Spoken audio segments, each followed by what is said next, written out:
लाडकी बहीण योजनेवर राज्याचा अर्थ खात्याचा आक्षेप। योजनेसाठी 46,000 कोटींचा खर्च येणार असून 7,80,000 कोटींच्या कर्जाचा हवाला देत नोंदवला आक्षेप।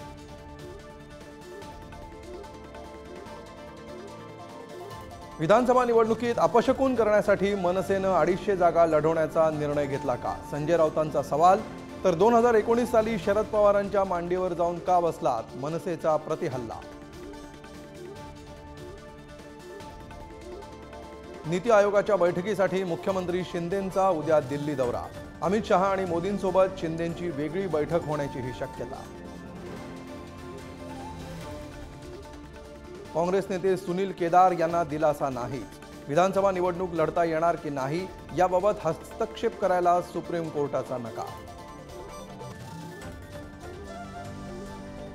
मराठ्यांना ओबीसीतून आरक्षण द्यावं याबद्दल शरद पवार आणि उद्धव ठाकरेंनी भूमिका स्पष्ट करावी।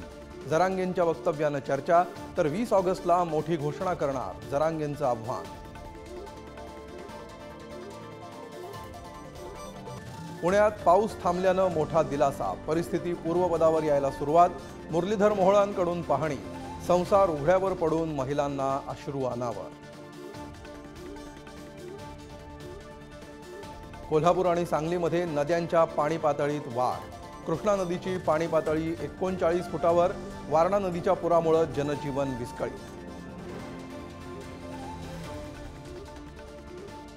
अमरावतीत मेळघाटाच्या जिल्हा परिषद शाळेत चॉकलेटमध्ये आढळल्या आळ्या।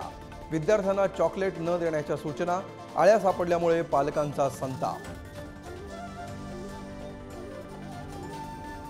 मुंबईच्या वांद्र्यातील पाली हिलमध्ये 172 कोटींच्या फ्लॅटची विक्री। बिल्डर अजय अशर यांनी विकला 9,500 चौरस फुटाचा फ्लॅट। ॲप्को इन्फ्राटेक कंपनीनं खरेदी केला आलिशान फ्लॅट।